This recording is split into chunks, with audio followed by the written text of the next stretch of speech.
I haven't got one out yet. All right. All right, we will call the meeting to order at 6:05. Katie's gonna do it real quick. Erin Boltema, Here. Catherine Layton, Here. Rose Ryan, Charlene Weir, Aiden Pendergrass, Here. Marie St. Peter. All right. Just approve the agenda. I so move. Who was that? Yvonne. Thanks, Vaughn. Any changes or modifications? Okay. Public comment. No one in person. I don't see any. Anyone in Zoom land? If there's anybody online that would like to speak for public comment, they can raise their hand. And I will allow them to speak, but I don't think there's anyone.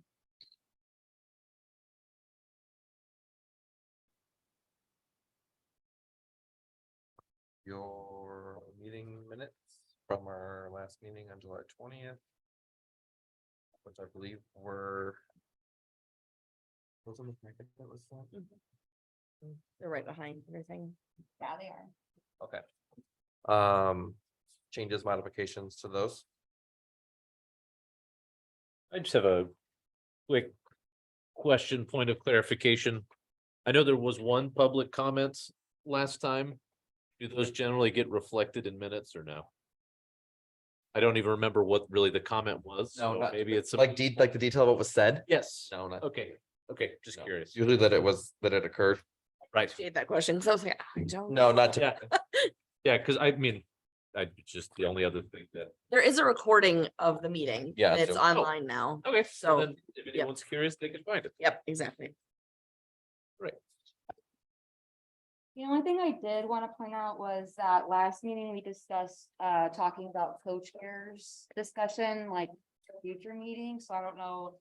If that would be reflected on the minutes, or if that's just something that we would put on the agenda moving forward.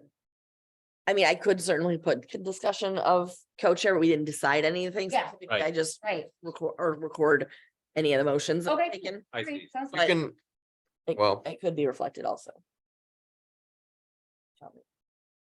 it's up to the group. Yeah, it was like, somebody tell me what you want. If- you guys if- want me to if you include it, want or that- want- Then we can add it. I'm okay with not including Yeah, there's no, you don't need to go back and I was just curious for like moving forward if, yeah, thank you. It can be part of the conversation that's had today. If Cool. group Committee chooses. feels, yeah. Yep. Anything else on the minute? None. Okay. Motion to approve the minutes, then actually. Support for that. All in favor, say aye. Hi. Any opposed? Who was the second? Sorry, I didn't. Oh, it was me. Okay, thanks. Aaron. We're learning names over here. Yes. Need little name tents. Your name is. I know, Aaron. I thought about that. and Oh, I also go by JR too. Okay, that's all the formal part of the agenda. So now, next is however you want to proceed. I know that Avalon prepared some information from the feedback from the last committee meeting, so I'll let however you want to start that. I don't, Should we talk about what we presented and, or? I'd be happy to hear what you have to say, but I want to say again, 2 hours. Agreed. Good boundary. 2 hours.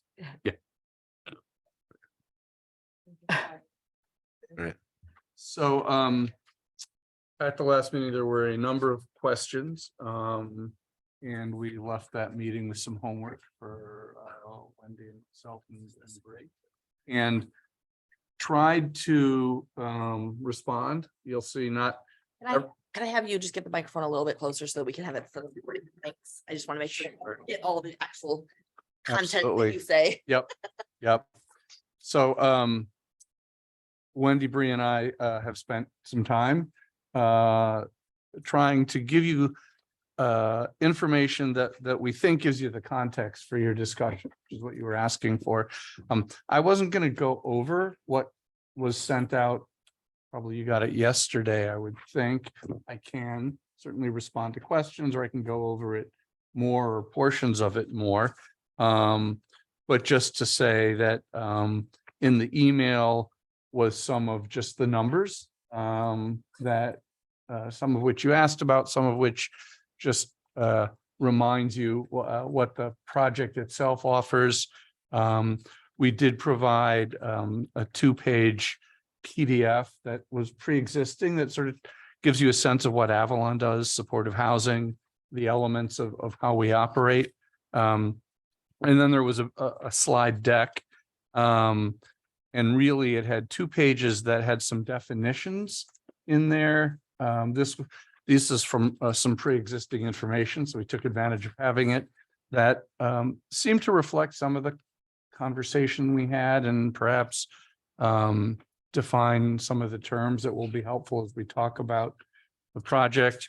And then a picture of all of Avalon's existing properties and a quick summary of each to give you a sense of who we are. Today, we've added to that with a memo that I've handed out, so you all have hard copies. Despite my attempts, some is blue, black. There is no meaning to that. Oh, I liked it. It looked Okay. color-key. Well, but if it's know, a I know, key, that's good, but it's a key to nothing. So in any case, so much for select all and use the standard black text. But these answered some very specific questions that came up, and maybe what I will do is walk through the questions to point them out. I won't necessarily read the answers because you have them. There was some questions about who lives at Avalon right now, to give a sense for how we manage our properties. And so the first set of data there talk about average household income and the distribution of household income at Avalon. Current residents 2022. When I say current, the last full year we have information for. The next question relates to that. What are the income limits at current Avalon properties? And this goes to the regulatory documents that we have signed as part of financing those properties. And the reason I do think they speak a bit to a part of the conversation we had is we tried to indicate that there's rent units that are capped at 60% AMI at North Washington, and units that are capped at 50% and 40%. And then a group of units where everybody will be below 30%. And there were some questions about, well, what does that mean? What does that look like? And I want to say, on the one hand, it means those are the maximum incomes for each of those units. But Avalon is not a landlord who tries to maximize the income of every single resident to therefore minimize some perceived risk of that resident paying rent. And what you can see there is the actual incomes of our residents, 90% or below 30% of AMI, even though only about a third of our units require that. So in other units, we have tenants coming in with income significantly below the maximum that we would be allowed to do under the regulations. And then tried to give you a sense of what Avalon's current rents are. Obviously, some of these are in older buildings that we've rehabbed, some are in new construction complexes. Some are in Ann Arbor, some are in Chelsea, some are in Dexter. There's all sorts of variables that, from the point of view of an occupant, affect the value of that unit and what they'd be willing to pay for it. But we just wanted to give you a sense, and in particular, the $750 that we're proposing for the 1-bedrooms, how that sort of fits in with other 1-bedrooms that we have been able to develop over the years. From there on in, This is more the conversational. Those are numbers. There were questions about affordability periods from other funding sources. And how do they assure compliance? And we've summarized the 4 that we are almost certainly going to have.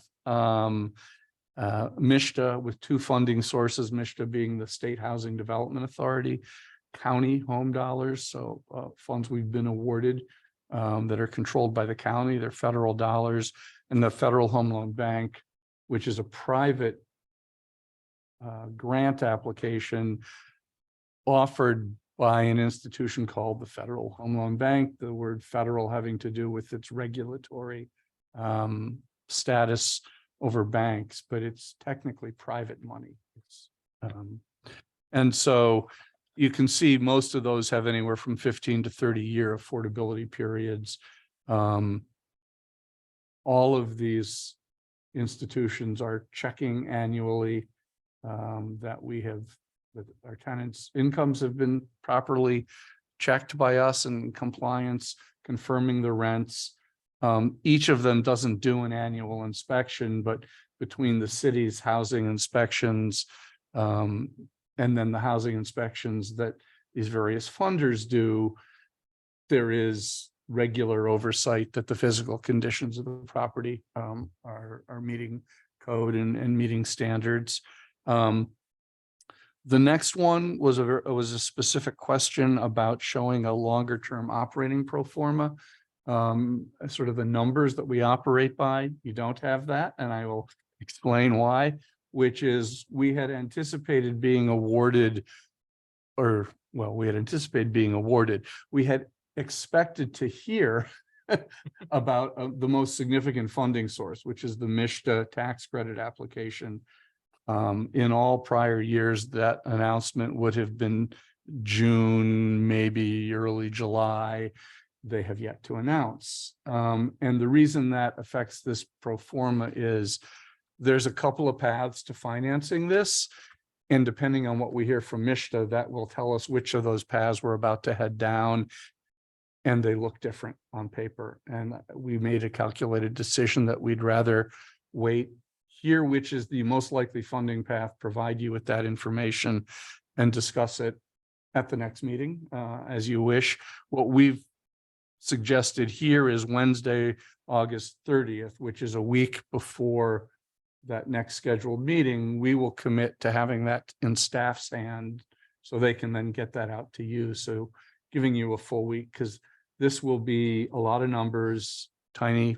Well, I won't say print because it'll be electronic. But it's a pro forma with projections. So hopefully a full week's time to look at it and the actual numbers that we think are going to reflect our final funding sources made sense. So that we've made reference to.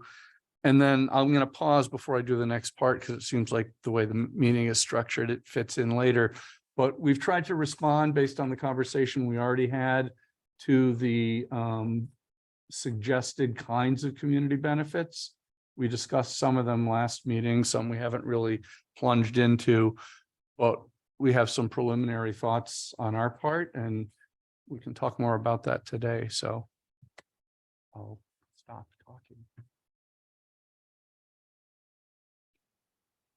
Yeah, I just wanted to clarify for the other properties in like Dexter, Ann Arbor, Chelsea, they're all operating under the same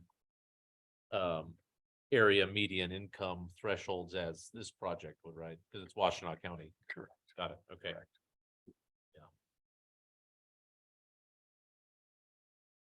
And that's sort of why I made reference to the fact that the rent is relative to where the property is. Right. That's true for our residents, just as it is for anybody else. They will pay more for more convenience and want to pay less if it's a less either nicer location, and nicer by that I mean for their life, where they want to be in life and things like that. But yeah, from a regulatory point of view, the same numbers apply. Right. You said you're getting funding from 3 or 4 different sources, or at least anticipating that. with your experience, like some of these have different periods of affordability period.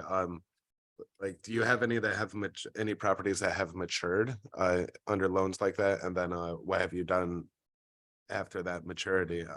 Did you keep them affordable? Sure, sure. So we answered it in general in the first email, which is we have had 3 tax credit properties complete their first 15 years. And I'll talk about that separately only because it's the most significant source of financing when it's used. And for 2 of them, what we've done is we've gone back and we've applied for additional tax credits because the properties needed reinvestment. They're 15 years old. It was time to update the amenities and. One of them, Michael, didn't have tax credits. It was too small a property, right? So we applied Well, it had tax credits. initially, but the initially, reapplication and then wasn't. for after more the tax 15 years, we went back to reinvest in these properties. One of them, as Wendy said, is a 6-unit building. It was our first property. Nobody would ever do a 6-unit tax credit property anymore just because of the complexities and sort of overhead costs of tax credits. So we reinvested in that property and committed, this is, I think, the core of your question, committed to extended rent and income restrictions. We didn't use tax credits on that one. We used other public sources. And essentially, from the point of view of the tenants, I don't think, aside from the fact that we did a bunch of rehab and upgraded their units, which is both nice and disruptive at the same time, their rents went up the same 2% that year, I believe, that they would have normally gone up. We really, our refinancing shouldn't impact continuing tenants if we do it right. On another property, we went and we applied for and secured an additional allocation of tax credits and other public subsidy as well, and basically continued on as is. On the third tax credit property that has reached its initial 15 years, we've not yet reinvested in it and we've not yet extended it, mostly because the property was both financially and physically able to keep on chugging along as is under the same rules. Because although the tax credit compliance period may have ended after 15 years, there's an extended compliance period that we're subject to where you have a little more wiggle room, but we don't take advantage of it. But all of our home funds that apply to that property, again, no difference for the tenants. We will be applying for new tax credits at that property most likely in the next year or 2. The second bullet point, sort of, this is in the I think in the content of the email, was we've had 12 or 13 properties that ended some compliance period. It might have been the home compliance period. It might have been a Federal Home Loan Bank compliance period. And in all cases, we have used the end of a compliance period as an opportunity to seek additional funding for any rehab that the property needed, but we've not raised rents or changed the affordability significantly. We may have, if you look at one of our questions here, you know, we have some units at 50% AMI and some units at 60. We may have changed because of differences in funding rules, which units fit into which category, but the rents were not adjusted based on that. That was a longer answer than I thought I was gonna have. No, no problem. I appreciate it. And point of clarity, like AMI is based off of the county, right? Mhm. So with the county's medium household income being 79 and change and Ypsilanti's being 40. So it's kind of almost a 2-to-1 ratio. So a 60% AMI is actually what, 120% of the AMI here? If I it's 2 to follow you 1, now. assume Yeah, no, that's how math I works. understand what you're Like, saying. I'm- Here's what I would say, yes, but it's a little more. There's a subtlety in there that I don't know the numbers, but I just want to toss out there, which is, I think in general, there's a larger gap in AMI, the larger the family is. if that makes sense. Single adults in Washtenaw County, first of all, a huge number of them are students. And I'm not sure, I do believe that U of M students by and large are wealthier on average than EMU students or other students in the county. But I think the big variance in household income comes when you look at two earner professional families versus single parent families where someone isn't earning. And so I think for the one bedroom purpose, I believe that difference exists.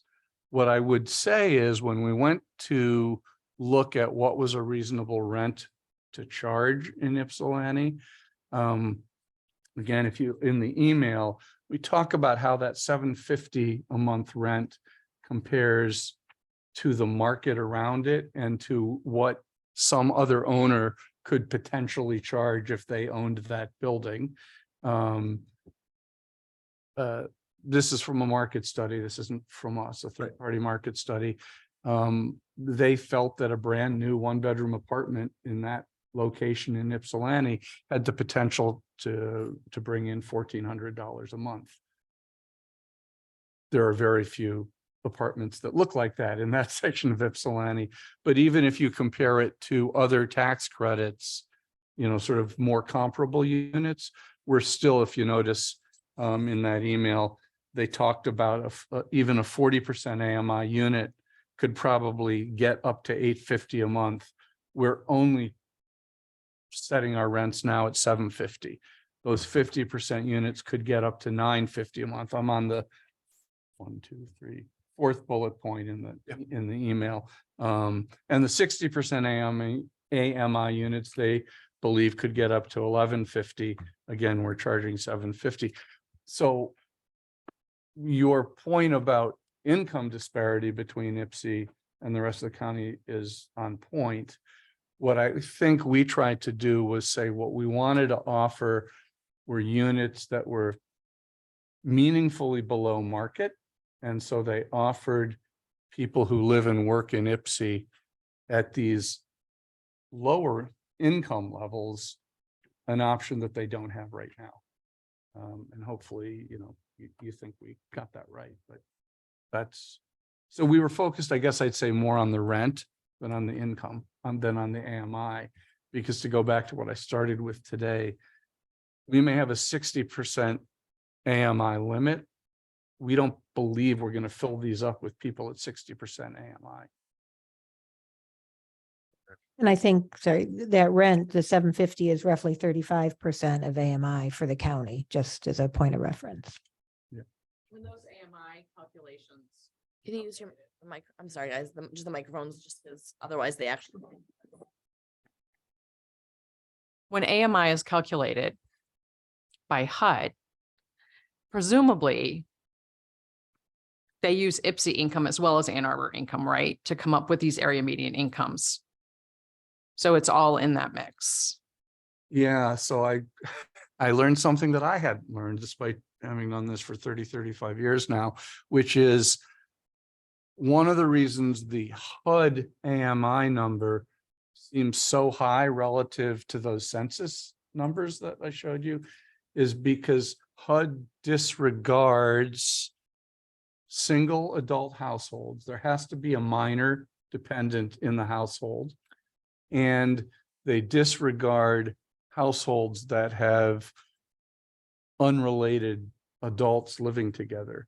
So essentially, for purposes of HUD determining this AMI number, they are eliminating the students, eliminating single adults, and just looking at families as they define them.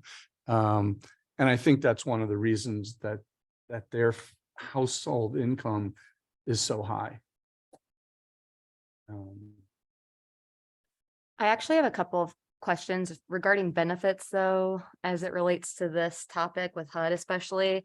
But first, I was doing a little bit of thinking, and like I know that with HUD, they do not consider individuals who have been incarcerated in a state, federal institution, like penal system as someone that's been considered homeless, as y'all probably are aware of. And I was thinking, I know that 8 units will be units for folks referred from Hawk. I was wondering, is there any room for like negotiation or some kind of city amendment? I don't know how this could work, but that can include people who are coming from state, federal institutions as it relates to category 1's definition in HUD. Which for those who don't know, I didn't either until I did research. It's just saying that a person or a family, if they're living in a publicly or privately operated shelter designated to provide temporary living arrangements, including blah, blah, blah, federal, state, or local government programs. So I'm wondering if there's a way that could be tied into this somehow, because another thought was that I know that Avalon also has their jail reentry program for folks coming home from jail.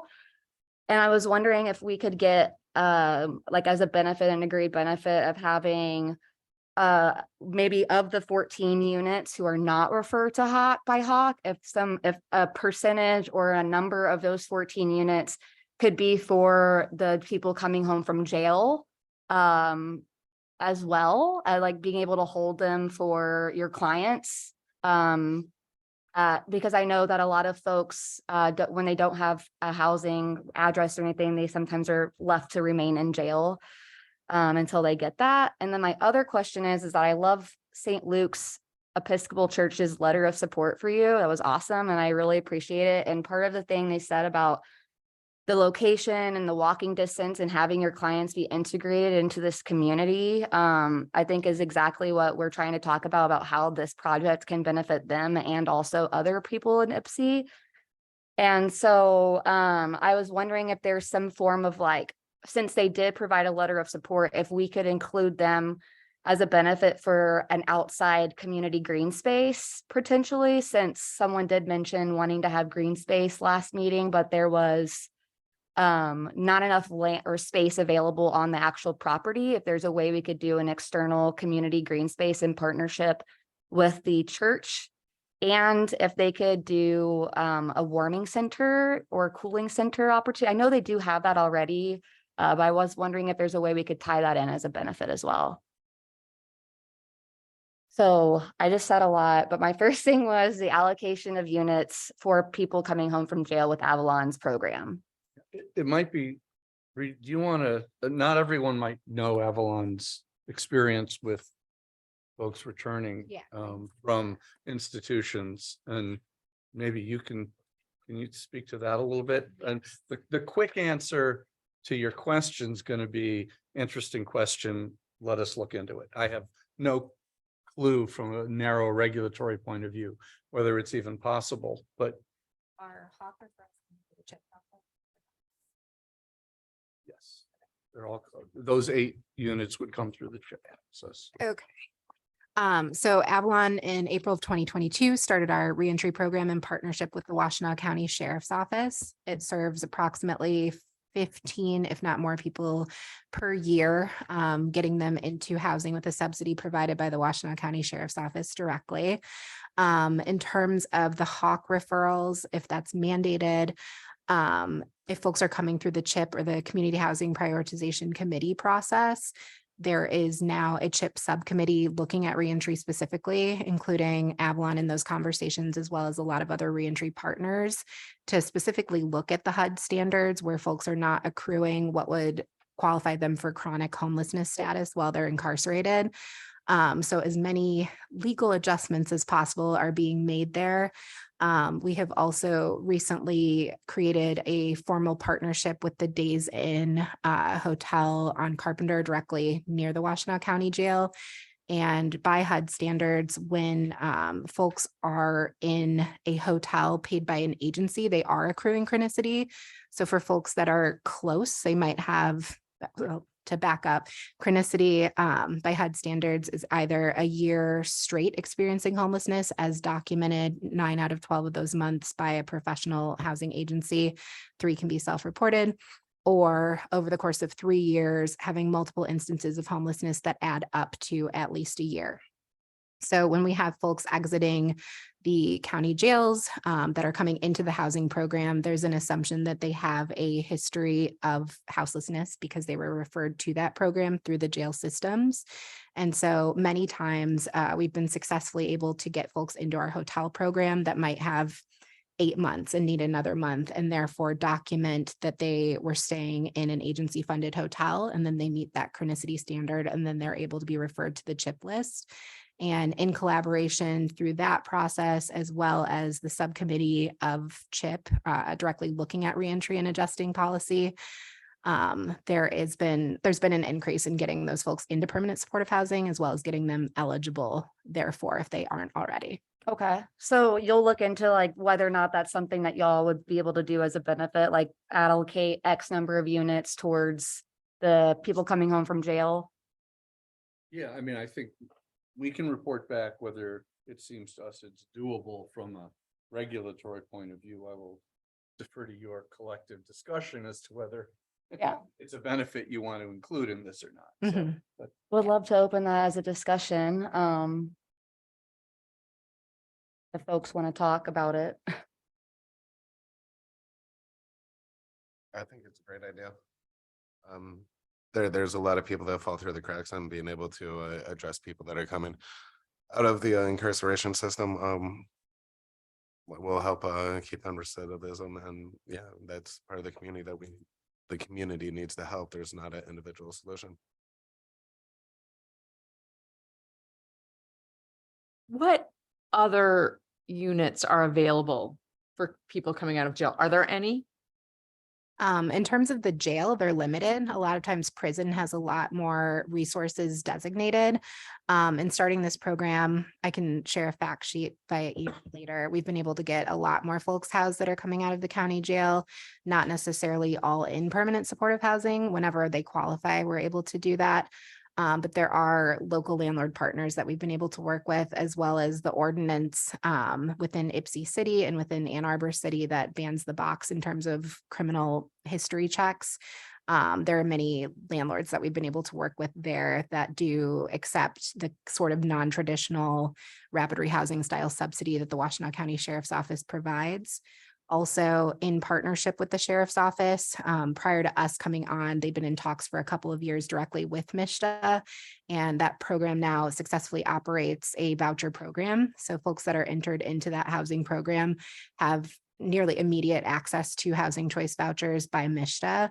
So while the county jail or the county sheriff's office subsidy might be a stopgap measure, they're then able to get that voucher, go through that paperwork process, and presumably place it on the unit where they've been housed and have a permanent subsidy there, which for landlords that might not accept the non-traditional subsidy, they do, I mean, they're mandated to accept the MSHDA vouchers in that way. And so we are able to get more folks housed with that more official subsidy.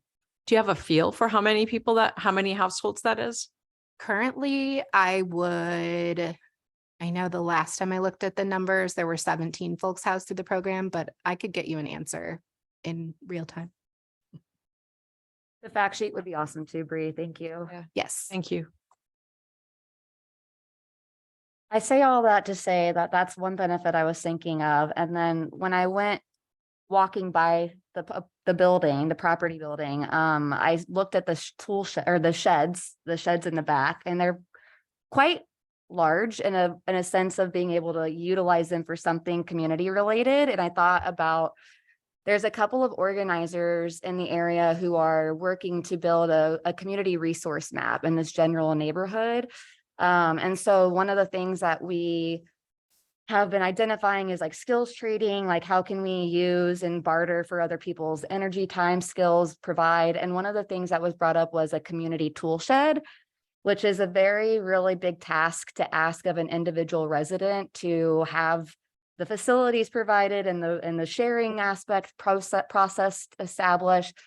So my next benefit thought was, is there a way we could use one of the sheds as a community tool shed with Avalon providing facilities and also the share process?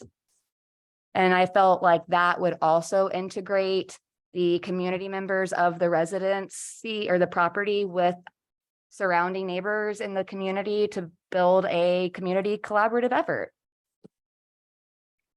What does everyone think of that?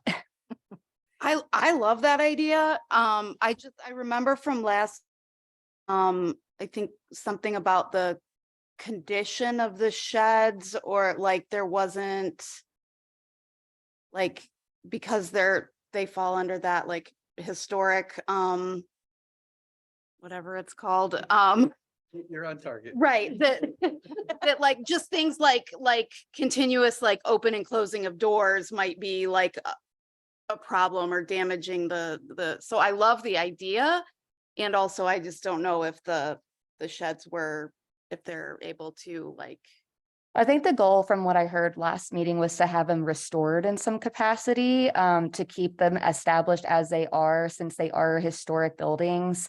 And I think that as we do a restoration project of these sheds, having one of them utilized as a community tool shed where you could have facilities being able to provide tools where they can create a sharing process or system with people, whether it be by a radio frequency identification card or something, to be able to do like a renting share process. And the other thought is that Beautify Ipsy is this local this community org or group that tries to do cleanups in the business districts, Depot Town, downtown, and the cross street area.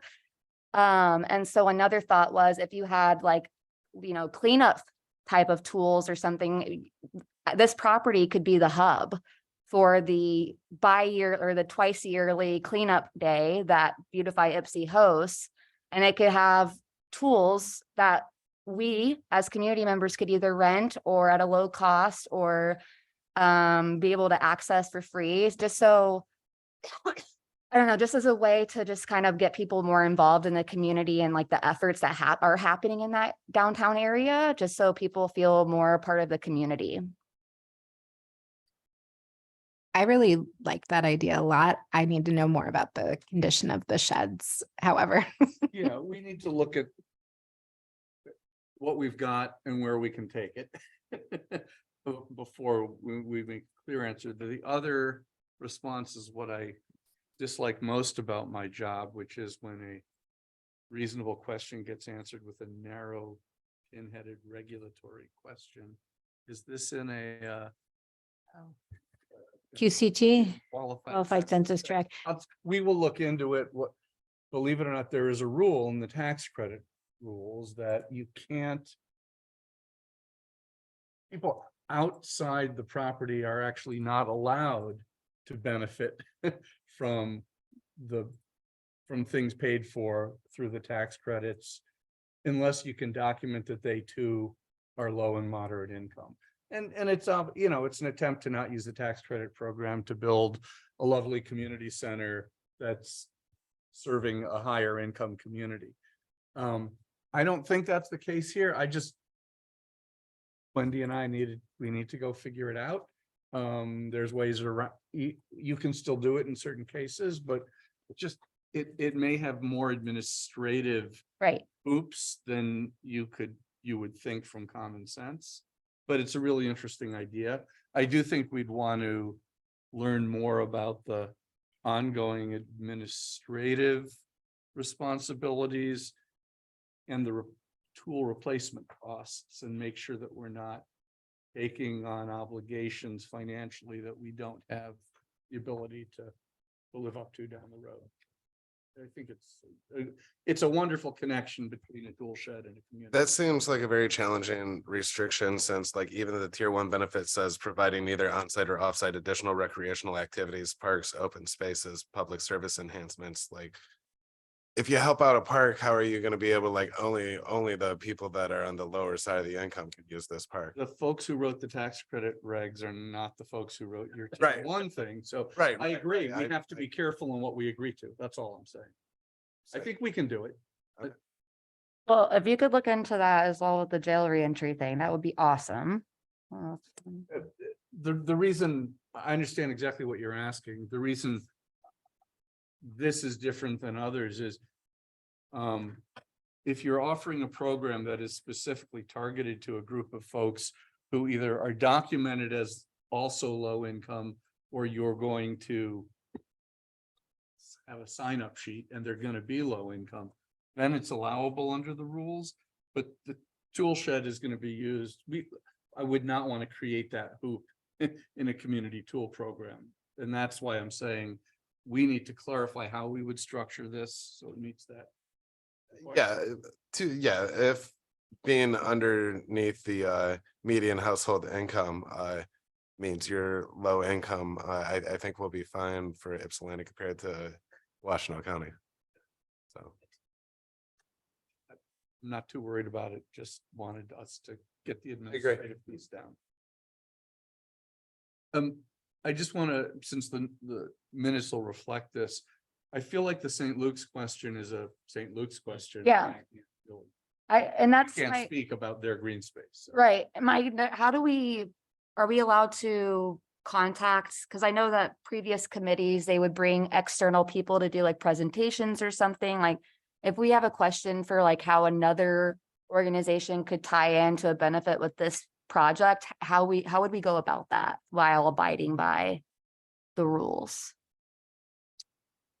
Question. I mean, I think you certainly as an individual of the committee could reach out and ask the question. I can, okay. Yeah, there's no stipulation that it pertains to that, no. What I don't quite know is because the agreement at the end of the day will be between us and the city. It seems like that's a great side conversation that they brought up. I don't know that it necessarily fits into a community benefits agreement that we would sign. Right, and I totally just made up this entire idea without talking to St. Luke, so I don't even know if they would be even interested in this. My thought was mostly around like, since they were avid supporters of this project development, my thought was like, okay, how could we utilize that and optimize on that as well, that support to continue building out some great benefits for our community. But I will independently reach out to them now that I know that I will not be in trouble for doing that. Oh, Let me note that it does look like that the census tract does appear to be a QCT, a qualified census tract, so it may provide us some additional flexibility. Can you guys repeat that again? And English? yeah, What's that mean? Qualified census tracts or census tracts where the median. That I don't know. See, we just look at. I look at the and list the and- Consequences of it. They're essentially census tracts where the median income is low enough that it can be presumed that a benefit offered generally to the community will benefit low income people. okay. And so therefore, they're not worried that the food bank is going to be disproportionately serving food to high income folks.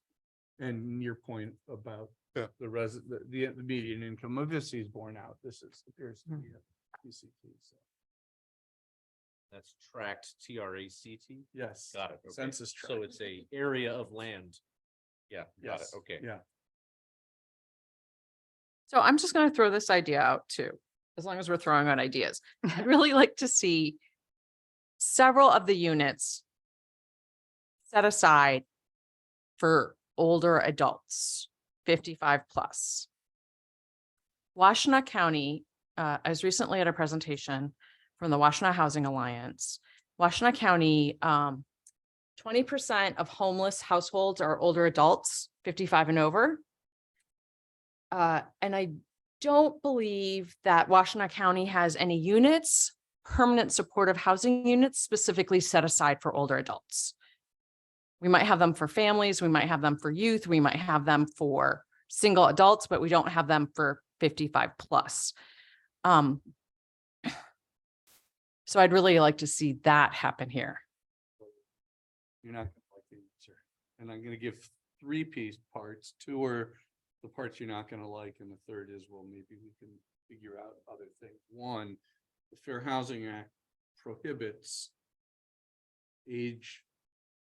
setting aside units by age unless the entire project is set aside by age. So Right. we simply can't set aside some of these units for older adults.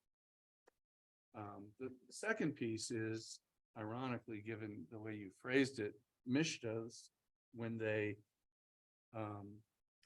create that they house people in, prohibits a project from being both permanent supportive housing and senior housing.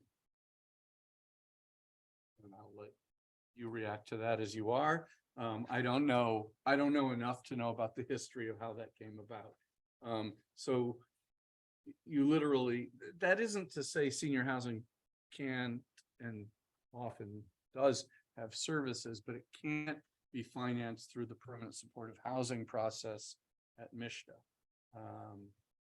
But the third thing is, I think the flip side is, I know at Avalon, we have done a lot of work internally and put a fair amount of resources towards aging in place, because we're proud to say we've been pretty successful, and folks who moved in homeless in their 40s and 50s are now seniors living at Avalon, and they still need supportive services.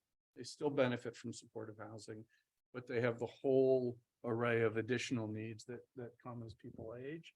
So maybe we can take back the spirit of your question and see what it can look like, but in terms of a specific set aside of units based on senior status, I don't believe there's any flexibility. Could I add to that real quick? I know, I'm not sure as of right now, I am on the board of A Brighter Way, but I'm not entirely sure right now about the older adult housing situation with, they were partnered with, I believe, another property, but is there a way you could tie in together the 55 or up and the incarcerate, like returning citizens together, and that have some kind of stipulation where it's not only, and like partner with an organization like a community organization like A Brighter Way? It doesn't have to be A Brighter Way. It can be a community organization that works with returning citizens as a way of ensuring housing for them, but it's mostly geared towards returning citizens that happen to be over 55. Is that something you could do or no? I'm not following it, Oh, no. but the bottom line is we can't enter into any agreement that restricts access to a unit based on age. Right. Okay. I Can- will say that for folks that are housed in our properties and aging in place, or if folks were to move into this property, either at an age where they need those services, we've partnered with and received a grant from Aging Well.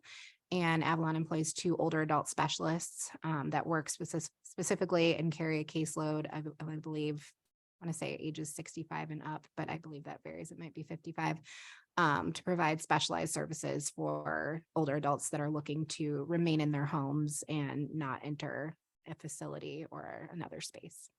So we're gonna reach out to those sort of third-party organizations that have helped us think about how to house older adults, because the truth is, when we got started 20 years ago, it wasn't on our radar screen because it's not as common in the homeless world, although it's depressing.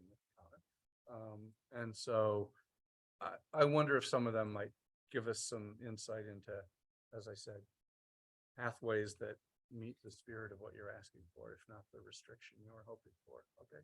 That would be great.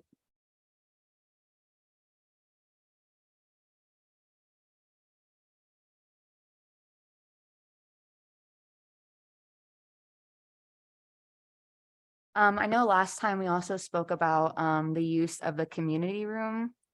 And I thought a little bit more about that as well, because one of the things that you mentioned as like a consideration is ensuring that the tenants of that property also feel like it's their home and it's at their space, and that they have that's their own, which I understand. And so my question to answer, or to ask that for everyone, is what happens if we could implement some form of oh my gosh, some form of like tenant advisory council for that property, that if you are a community member and you want to utilize the community center space, you can put a request in, and then that kind of gives some power to the tenants to be able to say, oh, we like this request, or let's talk about it, or whatever. And that way there's some kind of buy-in from them as well, where it doesn't feel like their space is being infiltrated. And so that was one thing about like possibly having that as a benefit. And I know that there's also like reasonable possibilities to have community hours where it's like only this time and this time is dedicated towards the community that does not live in the property. So utilizing something like that as well. Just wanted to throw that out there as a reflection. We did talk about that a little bit internally, and we don't have a final sort of suggestion that sort of speaks to that.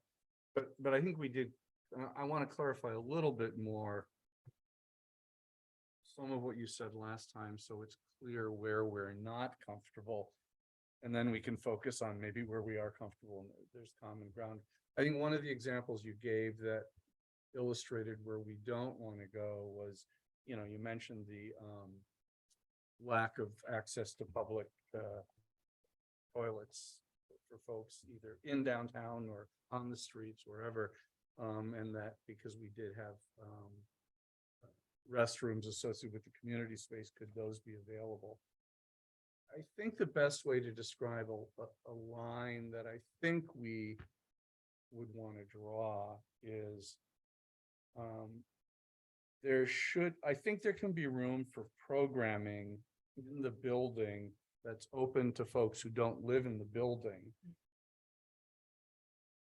But it's gonna probably, and I say probably because we haven't finished the conversation here, it's gonna be programming that is more scheduled. It's not typically a broad general notice to the entire community, hey, the building's open, come on over. It's more programming that is by invitation to groups that are wider than our residents. Again, don't know exactly what that looks out to. I think what we're really uncomfortable with is individuals thinking that they can knock on the front door, even on restricted times. And I hear you trying to sort of find ways to respond to what we raised. I don't think we're comfortable with sort of individuals showing up at the front door and having our staff feeling like they should let them in if they're not the guests of tenants, and then the tenants need to let them in, not our staff. Or they're coming to a meeting that's been scheduled and they were, I don't know that, I don't want to go so far as to say everybody has to have RSVP'd, but if they're responding to an invitation. It really feels not just difficult for us to manage, but wrong at some level as to what a 22-person apartment building should feel like, to have that more open. This is a place I know I can go to when I need something for non-residents. Somewhere in there there's a line. I still think there's a number of things that we can do. And actually you described them today, but I did want to go back to that from the first meeting and sort of say we talked about it, and that level of openness and sort of integration with non-residents didn't feel right to us. But one thing that was mentioned with public bathrooms was when porta potties were made available, there were a lot of sharps being found in them. Avalon does practice harm reduction, so we are exploring what it might look like for that to be a harm reduction site where folks could access supplies. Another aspect of what Michael was talking about with training and offering programming within the community center to address that issue that was coming up. We could potentially offer Narcan training and training around harm reduction and use of harm reduction supplies, in addition to providing them. I do think, like I said, I'm hoping to point us towards the discussions around common ground, because I think there's plenty, but I want to also be honest that there's a certain place we're not comfortable.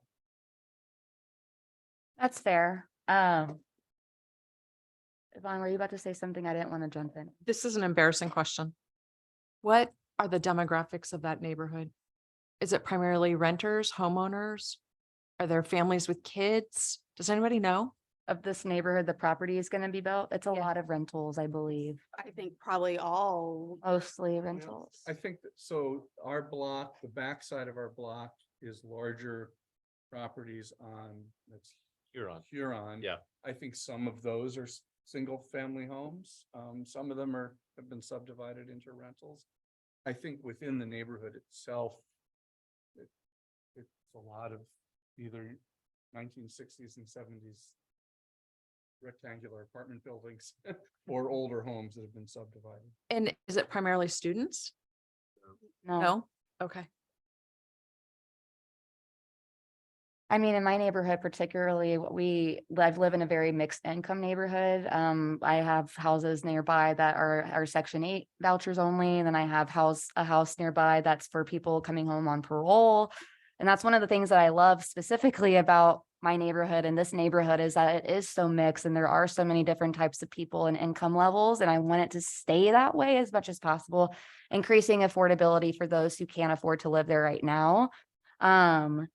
So yeah, I appreciate your response, but I want to think about that a little bit more because as I understand, Avalon doesn't necessarily feel comfortable having restrooms accessible to community members. I do think that it would still be possible to have community hours for the center for folks and they could be published. You could even inquire a process of how people enter the community hour space. So that way there's no one at the front door being pestered about, why aren't you letting me in right now? Because even looking at the map or the blueprint, there's that back door entryway from the patio. So I'm wondering if there's ways you could try to utilize the space differently to like keep that division of like, we don't want people to come in and just assume that this is theirs to take, because I don't really know if that's like the true mentality of everyone anyway in the area. I feel like it's more so like having a resource available to them where they could just go and use a laptop or a computer to make their resume or even have drop-in stuff. Like maybe you could partner with other agencies to have service providers in there for drop-in days. Like I feel like there's a way you could utilize that concept that you have of wanting to ensure that it's not just anyone, everyone free for all coming in all the time, but more so like, how can we use this space for service providing? How can we use this space for tenants? Because I know personally, having worked at Avalon, whenever we would volunteer to do the community center hours, there were a lot of times where there wasn't anyone really in there. The space wasn't being utilized because for whatever reason. So I just want to know, like, how can we utilize that more as it relates to the overall community too, without infiltrating people's spaces? And that's why some of us were considering maybe the idea of a tenant advisory council as a way to kind of screen and build power in that capacity. But I definitely think there's room for farther brainstorming conversation around that.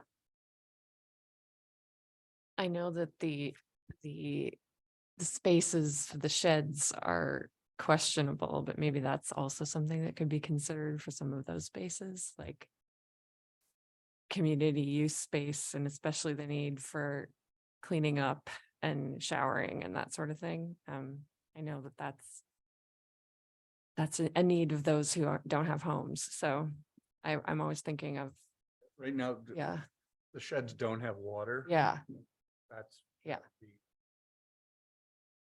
Possibly prohibited under the historic Right. preservation. right, But right. but difficult and expensive in any case. I don't Some think they creative. have electricity, but they might. I'm not sure about that. They Right. may have lights on the Yeah. outside, but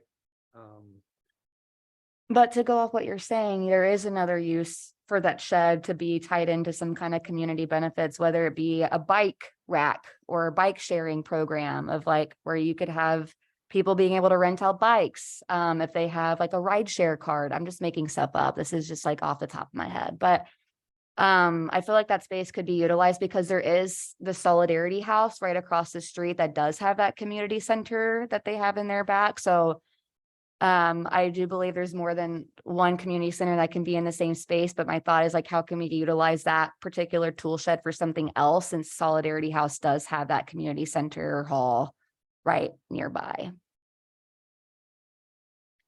I was also thinking about transit and how close like the nearest bus stop is and that sort of thing, and how that might respond, how the location might respond to that, or to the alternative transportation, because people are not they don't have cars, people don't have cars. And It's right next to the transit center. Yeah, it's like a hop, Yeah. skip, jump away from it. Right. I So, mean, it's actually one of the, from the point of view of us showing this location to funders and especially in the supportive housing arena, it's wonderful. Not only is it close to the main transit center, which of course has all the routes, Mhm. but there's bus stops on that block. So you don't even have to go to the transit center.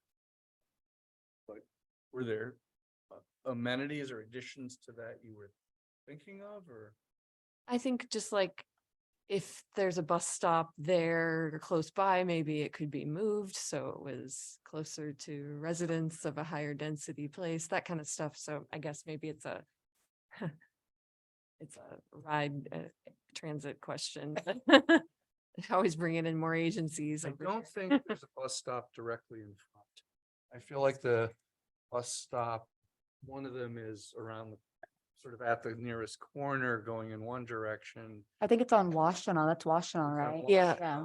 Well, then I'm thinking of also for ride share purposes, you have to get groceries, you Yep. gotta unload someplace that is sort of comfortable to do that, or a bench or something outdoors that responds Yeah, that's a to really great idea. the need to load and unload when you are making that once a month big trip.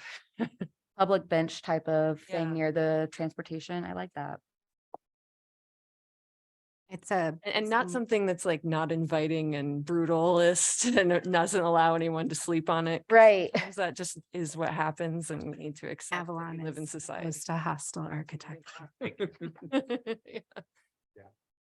Yeah, that's an interesting idea. Some amenities outside that benefit residents, but also possibly other folks. too. It is 0.2 miles from the transit center, estimated by Google as a 4-minute walk. I will figure out where the nearest bus stops are. You know, when, Cat. Cat. I was just, sorry, I Learning just, names because you over were here. looking, yeah, cat. When Kat was talking about a tool shed, I keep coming back to a community garden. Mm-hmm. I know that Frog Island has got one, Mm-hmm. but a community garden might be a nice idea too.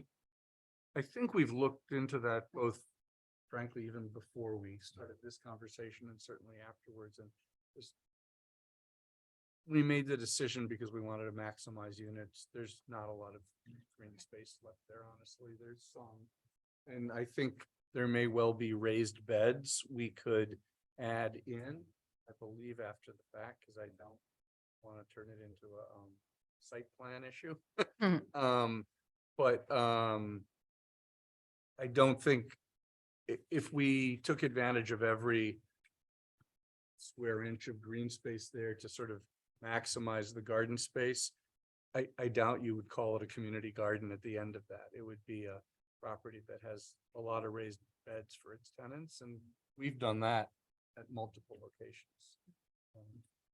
Whether it fits into a formal agreement could become a site plan issue, which we'd rather. revisit. But Yvonne, to go off of that, that was one of the things I was kind of like implying whenever I was talking about a potential partnership with St. Luke's and their utilization of their space for green space. Also refurbishing like Frog Island, like trying to give money, even like resources to them and their garden.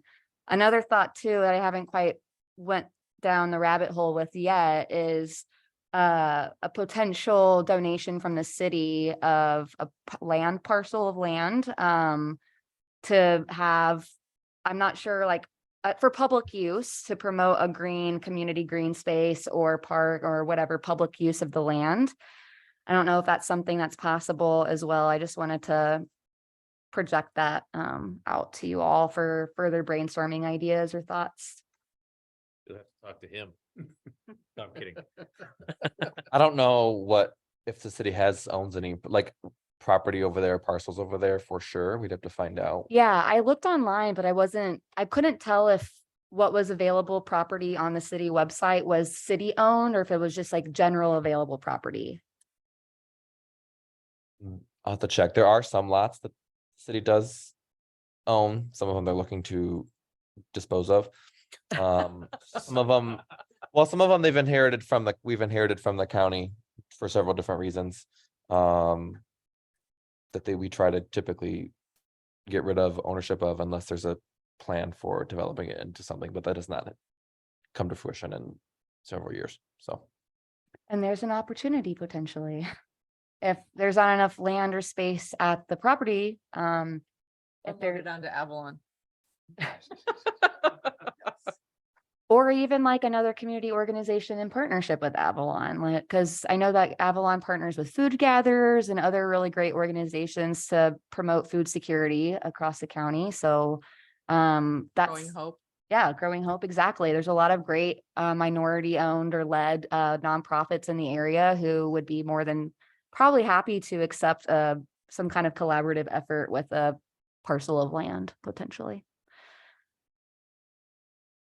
I just want to bring this up because it's in my notes.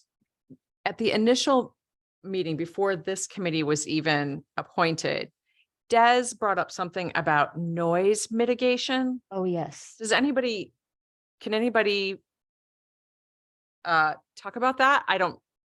I'm not sure what it would be relevant to, but I don't know what her comment was, how it related to this project. We do as part of getting approval for use of federal funds, they do have noise parameters that the property is put through, and if the noise exceeds certain levels, then you have to mitigate. Sometimes it's planting things, sometimes it's putting up a wall.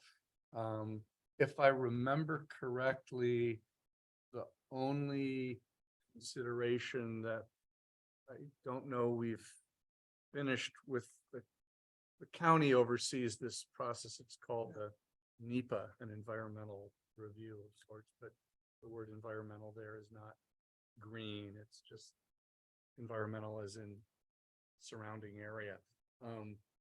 I think there was a question about what the noise calculation was going to be at that rear patio. Other than that, I don't think we had any issues, and that may have been resolved too. Yeah, and I'm trying to look at my old notes and I'm not seeing anything. I'm not remembering what she was getting at with the noise. I think it was a comment on like past, like maybe residents like talking about noise pollution in the area with new development projects and like how maybe to mitigate that is maybe what I remember. As you like During the- our construction. Right. I think that's, if I could be completely mistaken, but I think that's what I recall. But I have no idea how you do that. Assume our contractor knows the Right. rules and follows the rules, but yeah. All that construction that goes on the roads right now out there Oh, is, gosh. I mean, I live right there. It's numbed people. It's- Now they want. Yeah, so I don't, like, it just kind of is.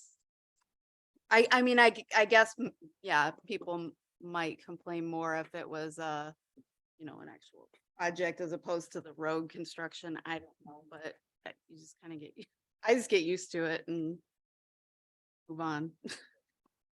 To answer your question, Kat, that you brought up, there is no vacant parcels that the city owns in downtown. In this area? Okay. I want to circle back to a question I had, and I recognize that, I guess from last time about solar generation of the Inflation Reduction Act. I mean, granted, I accept that we don't have the full picture of what that's supposed to be like. I'm sorry. But I was curious if, and maybe you had answered it last time, if Avalon has put in solar on any of their properties. I guess particularly the new builds, or I imagine older builds is a little more challenging to put them on, but yeah, just curious. As far as that, we have on one of our properties, Pauline Apartments near the stadium in Ann Arbor. We put solar on our community center. We actually had some money left at the end of the project and we're able to spend it on that. So that's one where we have, and so it's continuing to, give us some benefit certainly for the electric costs on that building. So I guess I was trying to factor in, I understand that, utility is already wrapped into the rent price.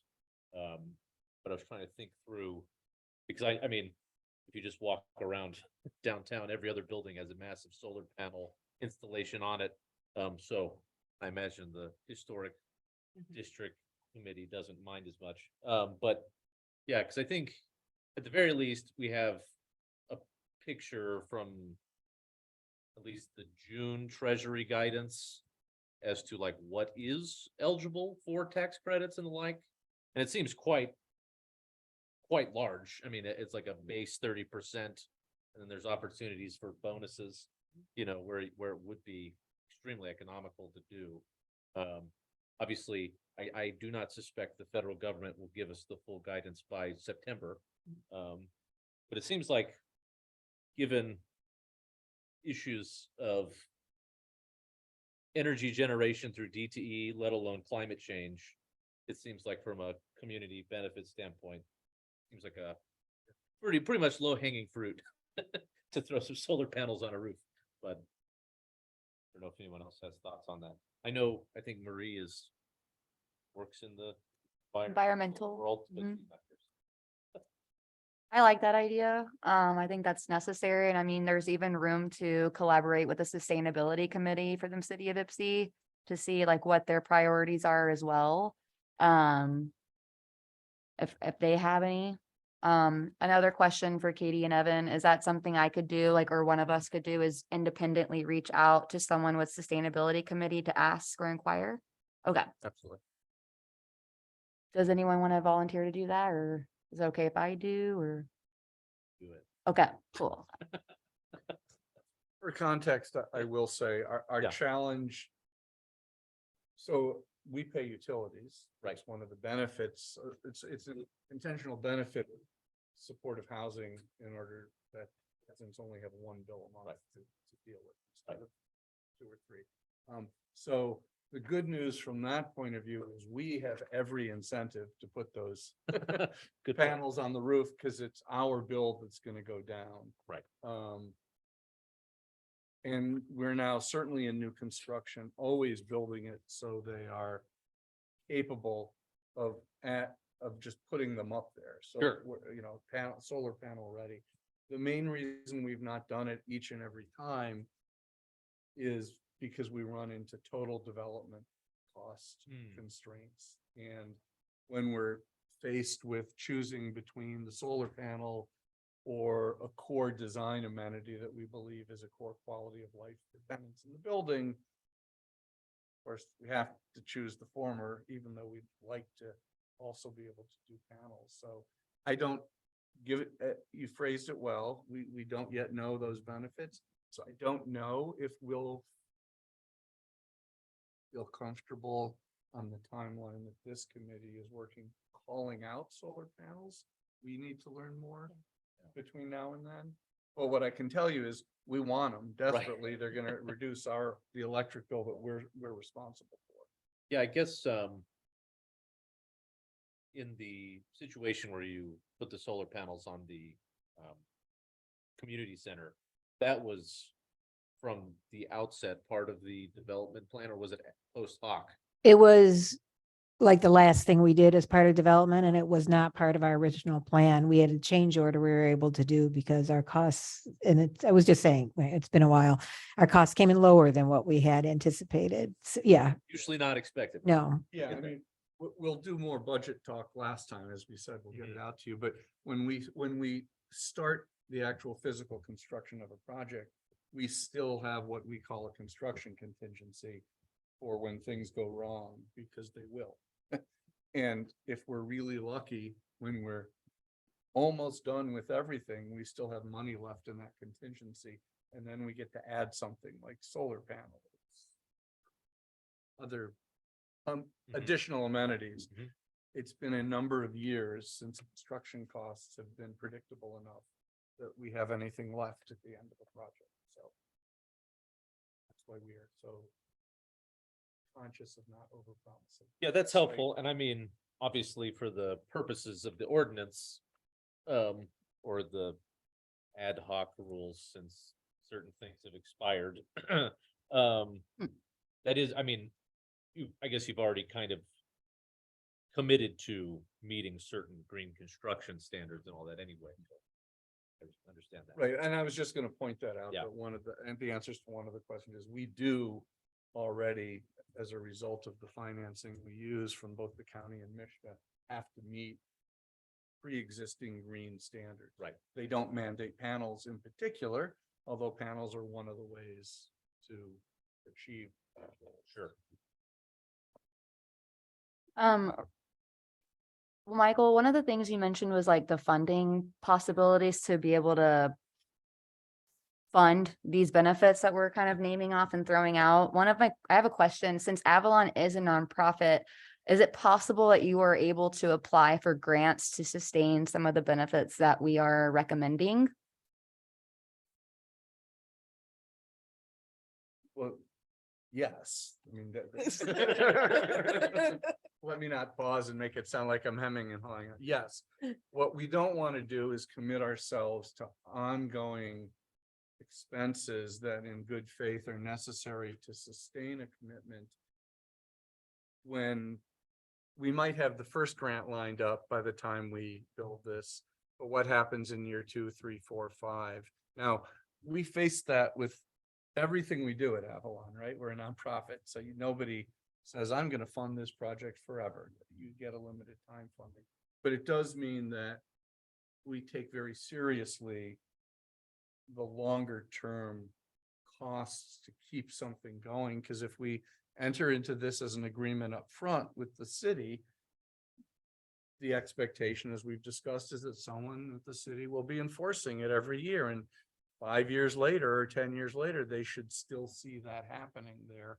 So we want to be confident that in good faith, we can sustain it over the life of this agreement, which could be 50 years, the way Mishta is requiring us to sign things. Right.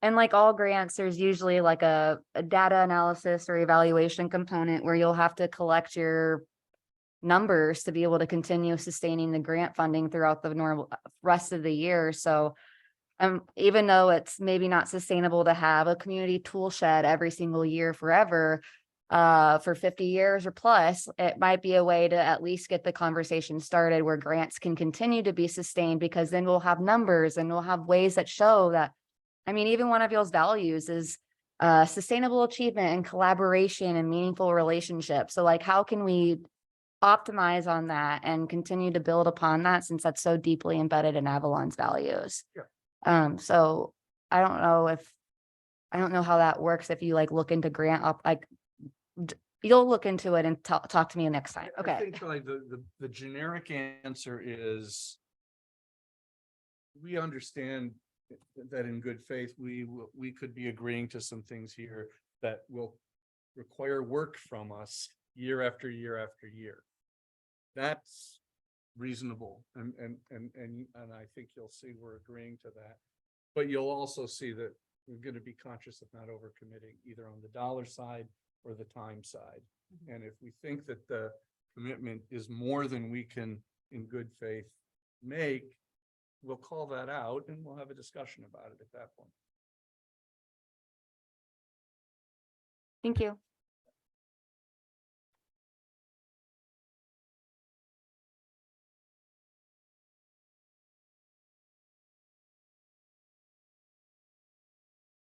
Just a question that has no real bearing on anything, just being intrigued. Have you ever had to evict someone because they became too successful and started making more than the requirements of income?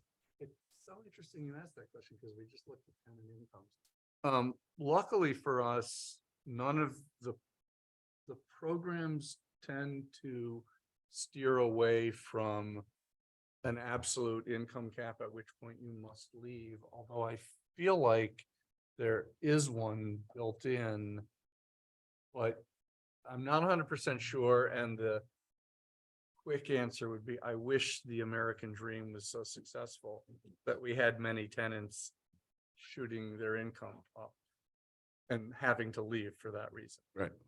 But the real answer is, what we do is when tenants' income goes over 80. This is, goes over a certain threshold, Mhm. we're required to start raising their rent. Okay, And so the logic of that is, at a certain point, somebody no longer needs subsidized rent. So we shouldn't be, that's not a benefit they need anymore, so let's not provide it. That doesn't necessarily mean we evict them, it means we start to charge them a higher rent. A rent more proportional to their income. And so at some point, someone, for their own sort of common evaluation of value, is going to choose to leave under that scenario, because the rent we're charging them is no longer below market. But I don't know that that's ever happened. Yeah, I've never seen that happen. Oh. Yeah, it's kind of like the funding. So if it's a project-based voucher attached to the unit, or they're coming with their own voucher that they're bringing in, that will kind of, if their income gets too high, they would be disqualified from that subsidy. But then they would pay the base rent on the unit.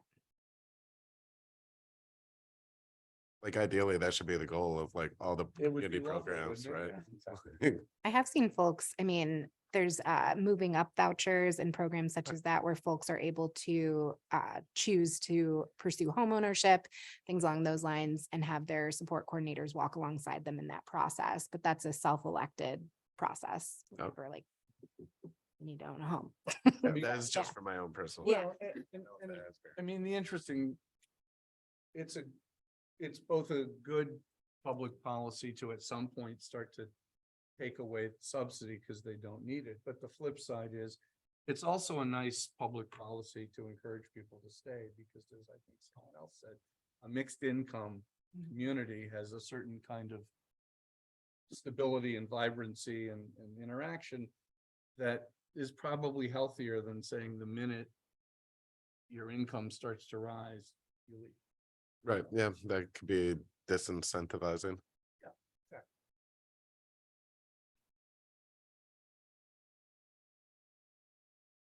Could I ask another question? Do y'all have a partnership with Ann Arbor Transportation Authority?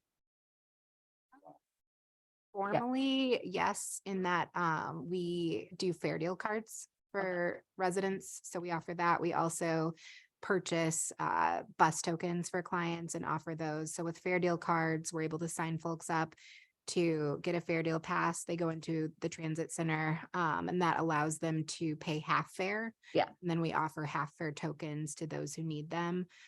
We also purchase bus passes and full fare tokens while folks are in the transitory, no pun intended, space between getting that fair deal card and yeah, so that they can have their full fare covered until they're able to get those half fare and the fair deal card.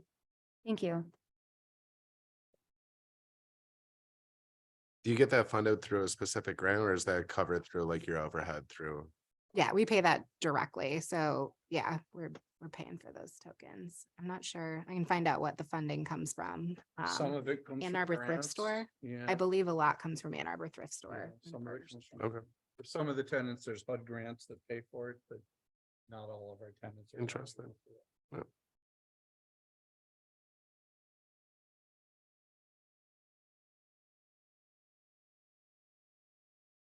Yeah, I'm just typing. And I maybe make thinking ahead, which is one, like I said, at the next meeting, we will walk through some of the finances of these projects for you. But a second thing that we've been thinking about a little bit is, at the end, these ideas need to actually appear on paper in sentences that are clear enough that all sides think we know what we've agreed to, which can be tricky, especially where some of those benefits have a lot of commas in them and a lot baked in there. And, you know, when we say, for example, Phoenix contractors should be able to do this, I didn't go through with them each and every phrase in that paragraph and say, can you do this, this, and this? So one of the things I guess I hope we can start to do before the next meeting, because we've got a bit of a gap, is work with staff in particular to see what the prior agreements looked like. And maybe start to draft some language so that I don't know whether in the past this committee actually recommended a piece of paper to council. Or if this committee recommended a set of ideas to council. And then council had staff turn that into a piece of paper, but somewhere in the process, I believe it's a mixture of both from what I understood from like previous members is that together we'll come up with a list of benefits and negotiate a list of benefits. And then usually someone will draft up the legal document of like how that will be, abided by and understood. And then typically though, I actually had this written down to ask, I think that in the past, maybe there are members who didn't get a chance to see that formal document before it was presented to city council, just because of, tight turnaround and deadlines. And so one thing I was going to ask was for you, Evan, was if it was possible that we could get the community benefits agreement before the actual council votes on it or talks about it, so we could understand a little bit more about and review it. The language. Yeah, so looking at calendars here, the deadline for this group has been extended now to September 20th. The next meeting is the 6th, I believe the 13th. I want to say of September, what's been scheduled. The September council meetings are the 5th and the 19th, so ideally, this would be, if the 13th is the last meeting, this would be turned around and presented to council that following Tuesday on the 19th. does that work in terms of, I don't know, council's internal deadlines? If this group voted on Typically- something on the 13th? Yeah, typically we can get stuff into the packet till, Friday, the Friday before the meeting, so the 15th. I have a, Essentially, like as long as we had a list by the end of the meeting on the 6th. Right. So we would need to take an hour to talk more. And then an hour of actually like writing that list so that then staff can do the drafting yeah, I guess I have a, or something to be shown to you guys by the 13th. Right. Right. yeah, that makes sense. Yeah, because that would be ideally your last opportunity to make change. Yeah. And then That'd after be great. that, we could think it can be sent to you and reviewed, but the opportunity to make change is not passed at that point. Okay. So. Yeah, that would be amazing. I would, go ahead, Yeah, Aiden. I just have a kind of related question, which is, obviously coming to a community benefits agreement with a private, like for-profit developer, it's kind of a different beast, given that they don't have a lot of the restrictions that are inherent to your funding sources, your own standard operating procedures and bylaws and whatnot. And on top of that, because of those rules and restrictions, you already do a lot of things that we would kind of put into a community benefits agreement. And I'm not trying to suggest that you would ever backslide on all the things you already say that you do, because I don't think you will, given that you've been doing this for as long as you have. I guess I'm trying to figure out from even from a contract language perspective, we can obviously say like, we want a bench, we want, regular access, to the community center for the larger community or whatever, we agree on that. We want the sheds to be useful. But then there's other things that, you've, in a lot of the documentation you provided that you already do that we probably would have requested if you didn't already do it. So I don't know if it's not really a problem, it's more of a question for the group. Like, should we ask them to tie those benefits that they already provide into the actual formal agreement? More or less, but of course, it's hard to necessarily lock in every program that they do. Right. So I'm trying to find that middle ground where we say, we want these very tangible things. We also want you to continue doing what you're doing. I think that that's But- fair, right? Like the benefit is tied to you being you, right? Like Yeah. it's tied to Avalon being Avalon Right. So anyway, that's just. and doing its mission. Yeah, so that's just a thought that came into my mind, just like, we write this thing, how do we not say lock you into a specific program, but, keep on keeping on with the programs that you do. We could, Yeah, there you go. we could look at our core service principles, which are, I mean, they're updated, but essentially they don't change because they fall under the supportive housing model. And then as the supportive housing model shifts, if it does, then we would shift with that, but we could word it along those lines. I can send those to the email as well. That'd be great, thank you. The email's not going to the whole group, so. it's- Yeah. Yes. Please send our To stuff to Katie. Katie. Send it to Katie and send us to me, because everyone's BCC'd, right, on the. Yes. Yeah. I think one went to Marie. I'm not sure how that happened, but whatever. It's totally fine. So just so you guys know, because I did send out one that Brie already had sent to me. And then she sent a follow-up, which was 2 more folks have been housed since the data that I already have sent you was run, and 3 are currently in a hotel program, having reached chronicity. That's a word for me. Waiting to be pulled for permanent supportive housing from the community housing priority committee process, just so you guys have that context of the report that I've already sent to you, that she already sent to me, just so that we're not, I don't want to bombard you as much as possible. I should have waited until tomorrow to send you. Then I could have made sure to get everything. I appreciate your eagerness. How I am. Yeah, I was trying to be prompt in it. Yeah. I like it. It crumbled. But does that, I guess that does that sound like a good use of our time next time? Is that we'll go over the financials for about. I mean, you guys can tell me, but like, for half of the time, the other half of the time, we can be taking the list of the ideas and actually like saying this, and this, so that we can actually really hone down on the ones that we've already brought up, or do we think we need more time still for more brainstorming?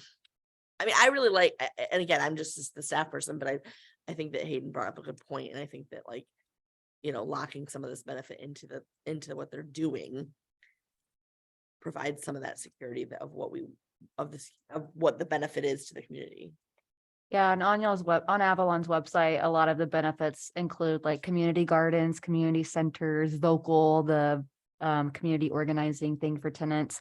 So I feel like those benefits will automatically be looped in, since I'm going to look into possible external community green space, and you're going to talk about the different community center ideas potentially, and with your Avalon staff.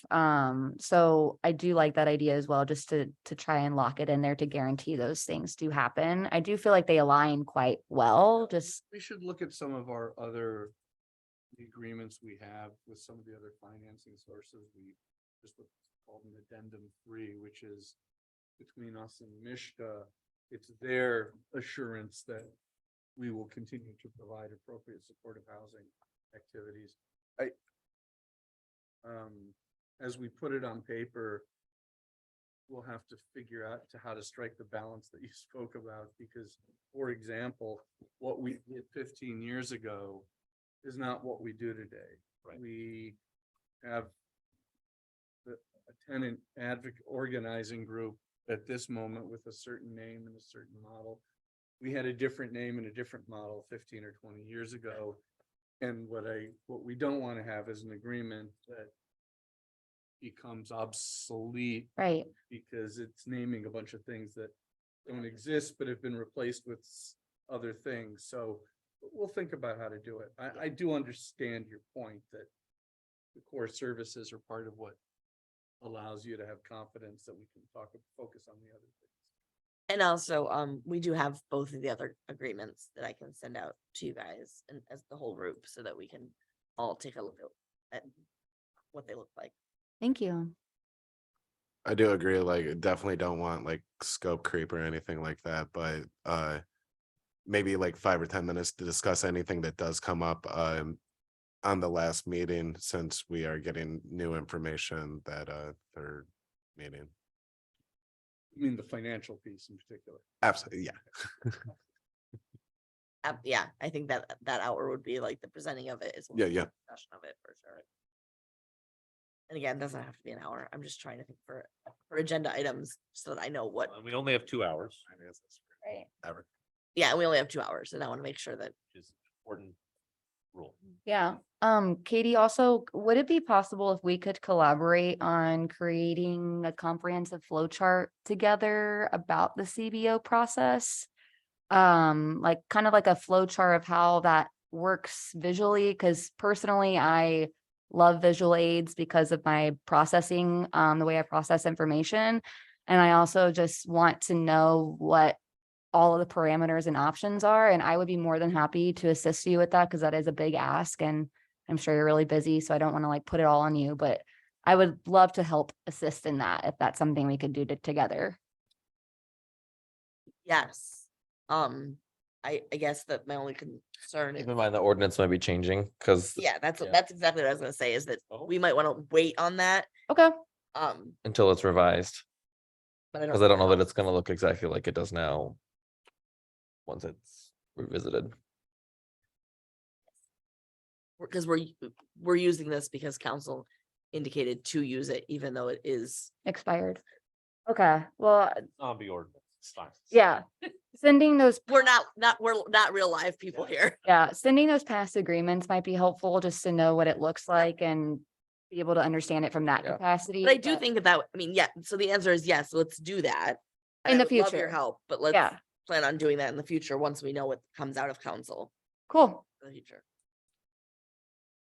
But thank you, yeah, I think that a visual of this process would help all of us to redo it Mhm. a fourth, fifth, and sixth time.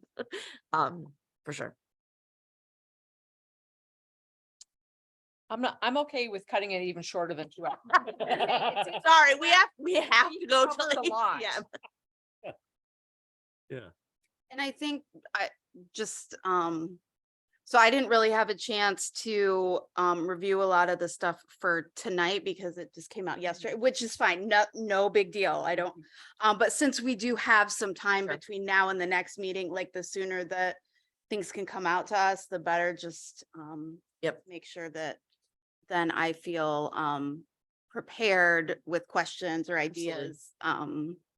You know, Yep, and I think that we've committed to a week, making sure that we get it to you guys a week before the 9th, right? I do have a Or the 6th. question about how open meetings affects communication in between is if committee members have questions or Great. suggestions that they want to share before we meet, so that maybe Sure. we can have done some of our homework before then.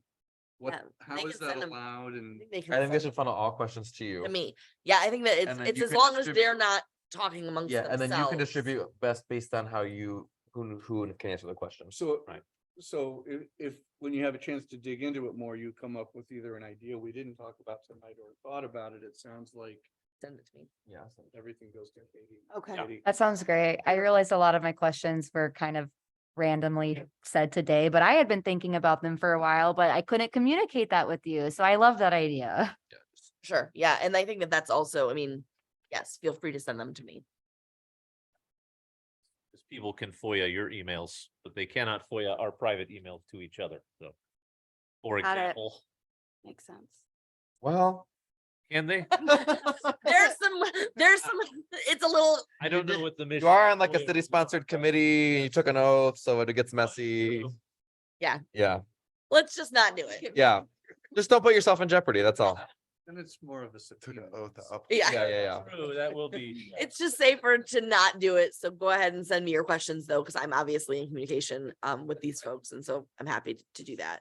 And if we get additional information back, I can send that stuff out to you Mhm. as well.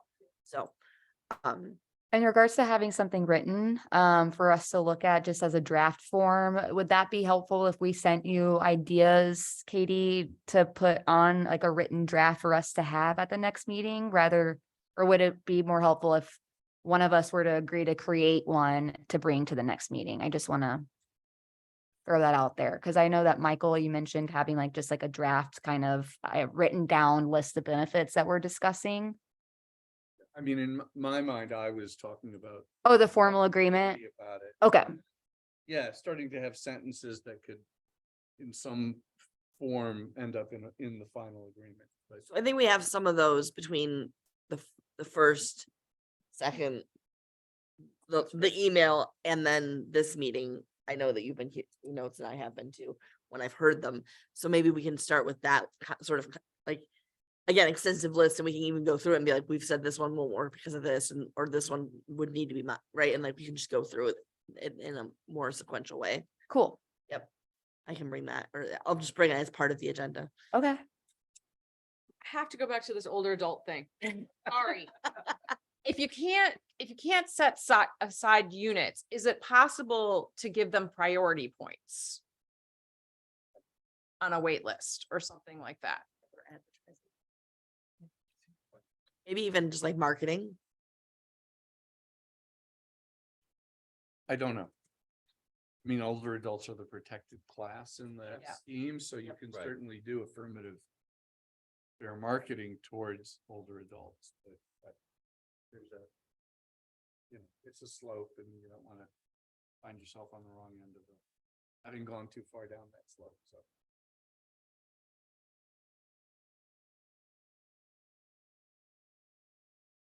And are there aging and are they gonna be universally designed or at least somewhat wide and spacious and easy to Well, use to the age in first place? floor ones will all be fully visitable, and I think we've talked about. I think there's 6 on the first floor. Let me not, I have to talk to our architect about how many of them are actually fully barrier free. We don't have an elevator, so Right. we've not, I mean. You can still live in a higher unit and be addressing aging mobility related issues, but our focus has been on the first floor units.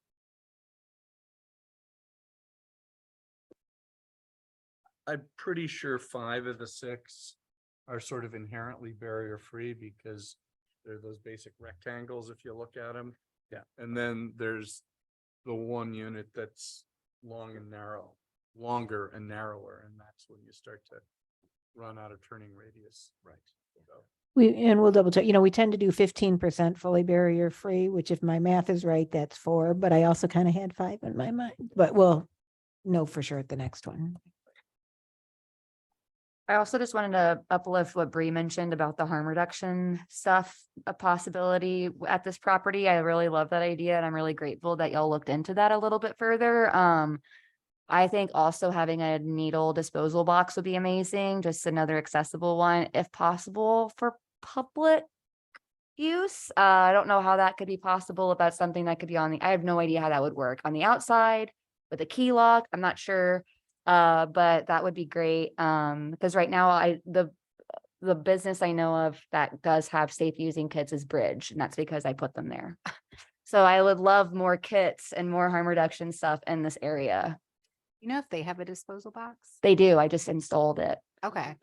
Yeah. Like not just like yesterday, but On recently. your way here. Yeah. Just by the way, on my way over here, just, Pulls from the shed. yeah, no, exactly. But yeah, okay. Yeah, we'll look into the details of what we can provide in terms of community level harm reduction. Cool. Thank you.